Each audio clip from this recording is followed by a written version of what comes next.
Okay, this chapter, we're doing chapter 8. This is a mysterious chapter. As I said, we're going to have several stoppages in it. There's a lot of depth to this chapter. And it's rather gothic with what's going to happen. And I'm not going to tell you, but gothic means, kind of like, it deals with death, kind of like Edgar Allan Poe type stuff. Well, this is a really interesting chapter. It's because it's so mysterious, it happens to be my favorite chapter in the book. Although it's somewhat sad as well. So I'm going to read. I'm going to stop frequently, especially in the beginning, to make sure you guys are following along. All right? So the last chapter, really not much happened. I don't know if you remember. He was kind of out on the farmland and the meadow and whatever with Pinky. It was rather pretty much a bonding chapter. They had the part where he watched the hawk circling overhead, remember? And it came down, and I think some of you probably thought it was going to eat Pinky. Yeah. But it got the rabbit. It specifically mentioned how Pinky's getting bigger, she growing, and how Pinky's eating a lot. Okay? Which smells a lot like what? Foreshadowing. Bacon. Smells like foreshadowing. Oh. What's wrong with these kids? Bacon. All right, chapter 8. We ready? I didn't know what time it was, and I sure didn't care. Not in the center of night, and raining as hard as it was raining. And right here, our author just gave us our setting. What's the setting? Rain. Nighttime rating. Following students to come to the AP's office: Madison Sunier, Chloe Mayer, Elijah Thomas, Xavier Hayes, Blaze Roberts, Elijah Allen, David Arthur, and Sierra Justice. Please come to the AP's office at this time. They called those people last period because I remember the Fournier name. Yeah. Let us continue. So we've got the middle of the night and it's storming rain outside. The thunder was crashing too. Water was coming in my window, so I swung it shut. My window looked to the barn, and even through the rain, I could see the yeller of a lantern deep inside the shed. Voices were downstairs. I could hear Mama and Aunt Carrie and another voice. A woman that I did not know was talking. I was about to get back under the quilt, but decided not. Instead, I went to the nook at the stair top and listened. Then I recognized the voice. It was Mrs. Hillman from up the road. She was standing at the front door carrying a lantern. So here it is, the middle of the night on a rainy night. In the middle of the night, someone has shown up at their house. This is unusual. It is not a typical thing for a person to show up unannounced in the middle of the night at someone's house. Okay? Now, who did they say it was that showed up? Mrs. Hillman. Mrs. Hillman from up the road. Now, you should be asking yourself something. Why is Mrs. Hillman at their house in the middle of the night? What you got? Didn't we have another story where they showed up at the middle of the night? We did. That was the Raven. The poem, The Raven. That's with the knocking. There you go, Brennan. Brennan coming through. Look at this guy. All right. Mom and Aunt Carrie were trying to talk her into coming into the house. Something was said about a hot cup of tea, but I didn't hear all of it on account of it rained so hard. Mrs. Hillman finally come in, and they got the door shut, which improved the listening. This is important. You ready? Ready? You're going to have to help me out with this one, all right, Owen? Okay. He's gone, said Mrs. Hillman. Sebring is gone. I heard him take the team and go in the night, and don't think I don't know where. Spade and all, I saw him go. He picked a night like this so nobody'd see him row her grave. I know. Can you tell me what happened there? I don't think so. Let's start it over. She said, this is Mrs. Hillman talking. He's gone. Sebring is gone. Who left? Her husband? Sebring. Oh. I heard him take the team and go in the night. What is the team? Animals? Horses, yeah. He got the horses and hooked them up to the wagon and took off. I heard him take the team and go in the night, and don't think I don't know where. Spade and all, I saw him go. What is a spade? A card. It's not the card, silly. A spade. Like a weapon? More specific. What? It's a shovel. Oh. A spade is a shovel. Spade and all, I saw him go. He picked a night like this so nobody'd see him row her grave. He's going to dig up a grave. Yeah, that's right. Row her grave. Whose grave is he digging up? We don't know, but we need to find out. Let's continue. Again, there was talk of tea, and I could hear cups against saucers somewhere back in the kitchen. Now, this is important. That Letty Phelps, your husband's kin. She hired out to us when I was poorly years back. I know. I could see from out my bedroom glass. See her going to the barn to be with him. And then the trouble, the borning, and the dying. Somebody tell me what happens there. You, Sky. She had a baby. Who did? The lady. Letty Phelps? Yeah. Kylie, were you going to say something? Okay. Let's start that paragraph over. This is Mrs. Hillman talking again. That Letty Phelps, your husband's kin. So she's talking to Mrs. Peck, right? And she's saying, Letty Phelps, your husband. So she was, kin is like your relative, right? She's probably saying, yeah, Letty Phelps, your cousin's husband. And she says, your husband's cousin. She says, she hired out to us when I was poorly years back. What's that mean? She hired out to us when I... What? Like they worked for her and they got... The opposite.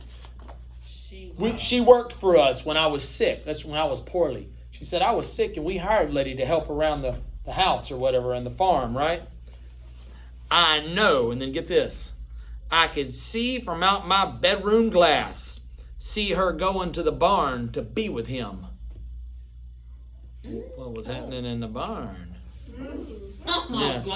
So Mrs. Hillman is saying, I was sick and I was laying in bed and I could see out my bedroom glass. I could see out the window. I could see them going to the barn together. All right? And then get this. And then the trouble, the borning, and the dying. Yo. The girl died from childbirth? Somebody was born and somebody died. We don't know how, but we're going to find out. Okay, we won't have to stop as much anymore. Do y'all understand the premise here? Let's go. Papa came in from outside, shaking his slicker. I saw him drop it on the drain board near the sink and turn. I just got back in bed when I heard him call, Rob, get yourself up and dressed and hitch up the ox to the long wagon. I got dressed so fast my trousers were on front side back. But I pulled them over my boots with no socks and run downstairs and run out to the shed. With all the racket, both Solomon and Daisy were wide awake, maybe even wondering like I was what was up and afoot. I got Solomon hitched up. It's all I could do to get the yoke on him. First time I'd ever done it alone. I wanted to go back to the house to learn what was happening. My stomach felt sort of vacant and I had the shakes. Just as I was about to make a dash for the house through the rain, I saw Papa coming with a bigger lantern and the shotgun. Before I could ask what was astir or where we were going, Papa threw me up on the wagon seat, covered me with an old buffalo robe. He sat close. Hold the lantern, boy! He poked the long wand to Solomon's rump, and the wagon lurched out in the rain and the pitch black. I kept looking back through the mist toward our house, wanting to be home in bed. The yeller winder got smaller and smaller, and I was wondering where we were headed. There's talk about a new country road, Papa yelled to me in the raining. They say it's wide enough to cut the corner of the churchyard at the meeting house. Is that where we be going, Papa? That's where. Why? We don't let Sebring Hillman desecrate what's ours. It's buried there. What's desecrate? Dig up. So we were headed for a graveyard. That much I knew. What Mr. Hillman was fixing to dig up or why was beyond wondering. I was cold and wet and I wanted to go to sleep. Sit close, said Papa. Mind you don't drop that lantern. Twice we had to get down and push the wagon through mud. It frosted the wheels like they was cake and it sucked at your boots. Made you feel like you were standing in syrup. We got to learning and the town was all asleep in the rain. We rounded the corner at the general store and went toward meeting. There was no lantern aglow in the churchyard. We could hear his shovel hitting wood. So they get to the churchyard because, cemeteries, y'all seen cemeteries by churches, right? Yeah. They say we could hear a shovel hitting wood. What is that? The coffin. Right, so you can hear this guy, Sebring Hillman, down there digging up the coffin. And apparently he's gotten down pretty deep because it's hitting the wood. All right? We could hear a shovel hitting wood. Now, didn't get this. It sure sounded lonely. What's that let us know? Maybe. That he's by himself. Thank you. Solomon stopped at the cemetery gate. Oh, and we went in on foot. We moved toward where Sebring Hillman was working, and the ring of light from our lantern took him in its circle. Looking up from the hole, he was brown with dirt. "Who's there?" "Neighbor Sebe," said Papa. "It's Haven Peck and son Robert. We come to take you on home." "Not till this work is done, and the sin and trouble is ended for all to see and all to know." "She's my kin," said Papa, "and I don't aim to see kin dug up in the cover of nightfall. Best you drop your shovel." I held the heavy, wet buffalo robe around me tight as I could. Papa held the gun in the crook of his arm, muzzle down. Hillman come up out of the hole, covered with mud, but holding the shovel high. His face was wet with raining. He was looking up both the barrel holes of Papa's gun. "You got a gun?" he said, and his voice was an illness. "It's for varmints," Papa said, "not for neighbors." "I don't purpose to disturb the box that Letty rests in," he said, "and that's gospel." "It's best," Papa said. Let's go back to that previous paragraph. "I don't purpose to disturb the box that Letty rests in," Mr. Hillman said. What's he mean by that? He doesn't want to, like, take it, like, ruin it, because it's been buried, and, like, he doesn't want to, like, mess with it or anything. He's not messing with Letty's coffin. Yeah. Whose is he messing with? The babies? Papa took a shovel out of our wagon, and the two men poked at the mud. They found a smaller box and lifted it up. What's in the small box? The child. They replaced the earth as it was before. The headstone said Phelps, and that wasn't touched. "By rights," said Papa, "that child of hers could go in our orchard plot." This was when Sebring Hillman lifted up the small box and held it close to his chest. He was a big man. He needed no help for it. He just stood there yelling in the raining. Let's look back at that sentence real quick. This was when Sebring Hillman lifted up the small box and held it close to his chest. What's he doing there? What's he doing? Morning. Huh? Morning. It's a physical thing, not mourning. It starts with an H. Hugging it. He's hugging it. Why is he hugging this coffin? Because he never got to hug the baby. It's his baby in it, right? Yeah. So then he says this. "She don't have folks. They left town after she drowned this child, then hung herself. I cannot undo what's already been did, but the little girl's mine. You hear me, Haven? This child is mine, and I claim its soul and dust." What happened to the baby, Nevaeh? Died. How? It just said it, Nevaeh. Oh, drowned. What happened to Letty? She hung herself? Yeah. So Letty drowned the baby and then she hanged herself. Okay? Why would she do that? Think about you. She didn't want the baby. No. She didn't, oh. Think about time period. Go. I thought you had your hand up. Think about the time period. She was poor. Go. Was it bad to cheat? Sir? Was it because it was bad to cheat? No, it's still bad to cheat. Oh, It's not as uncommon. This is the deal. Nowadays, it's not uncommon at all to have, like, people born out of wedlock. That means their parents aren't married. It's just not uncommon. But back then, say in the 1930s or whatever, it was not an acceptable practice. And if you did, you would, be disowned by your family. All right? So that's okay. So, and also keep this in mind. Did women work back then? No. I mean, and if they did, they might have done like some basic things like housekeeping or minor chores, but do you think they got paid enough to keep up a house and feed a kid? So she figured she didn't have a chance, and neither did the baby. So she drowned the baby, and then she hanged herself. Yes, Bradley? Nope, never mind. You got it? Okay, buddy. What have Mr. Hillman's emotions been regarding everything that happened to her and the baby? Sad.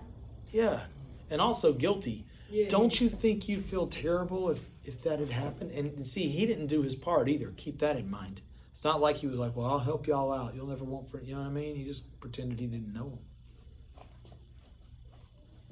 All right. His child is mine and I claim it soul and dust. You'll wait the town, Papa said. Yep, and I hope to do just that.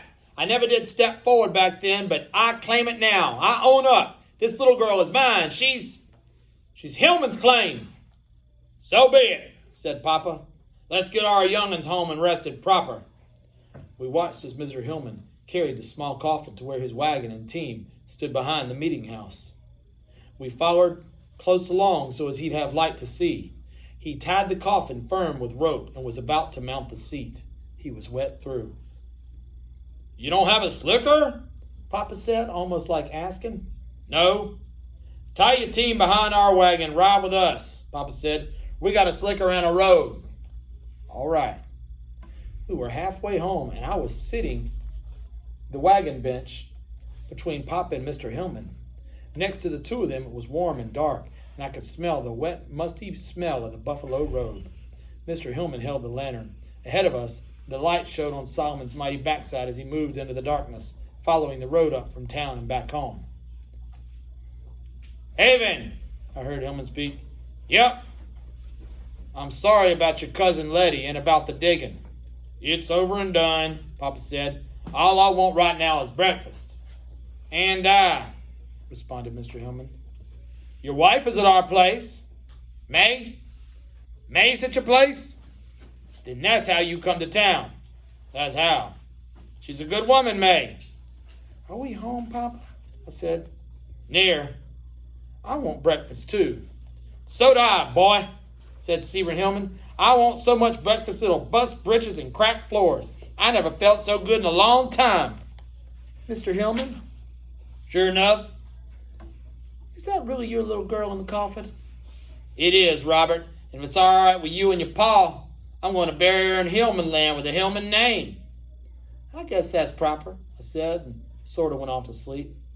By the time we turned into our own lane and got to the house, the rain had stopped. It was sun up to the east. When Papa lifted me down from the wagon seat, I opened my eyes. There was a light in the kitchen, and Papa said, There's coffee on. That'll be good, said Mr. Hillman. I went to the house with Mr. Hillman while Papa put Solomon in the barn. We went to the kitchen door because of the mud. He took off my boots, and I went inside to the kitchen. Hillman said he was too muddy and wet. Mrs. Hillman was sitting in the kitchen. She looked at her husband, but no word passed. Mama handed Mr. Hillman a mug of hot coffee. Thank you, sister, he said. Let's go back. It says, we went and said Mr. Hillman was sitting in, Mrs. Hillman was sitting in the kitchen. She looked at her husband, but no word passed. What's her emotion right now? She is mad at him. She is mad. For a lot of reasons. Number one, don't you think she's embarrassed that now the whole town knows that he was cheating on her? It's not the kind of thing you really want to talk about. It's embarrassing. Also, don't you think it hurts her feelings that her husband had an affair? Yeah, I mean, she's pretty mad. She's pretty mad.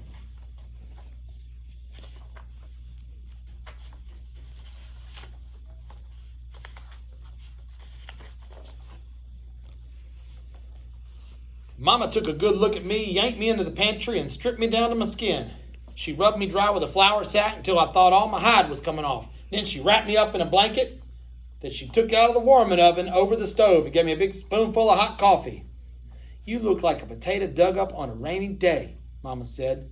Going through the kitchen on my way upstairs, I saw Mr. Hillman still standing on the kitchen porch, holding the white mug of coffee in both hands. He drank every drop. He was still wet with mud. Let's go home, May, he said to his wife. They went outside, untied their team, and headed up road to home. Behind them rode a baby's coffin. Do you think Mrs. Hillman's going to like the baby's grave being there on their property? No. Probably not. That's Probably really not. sad, though. It is.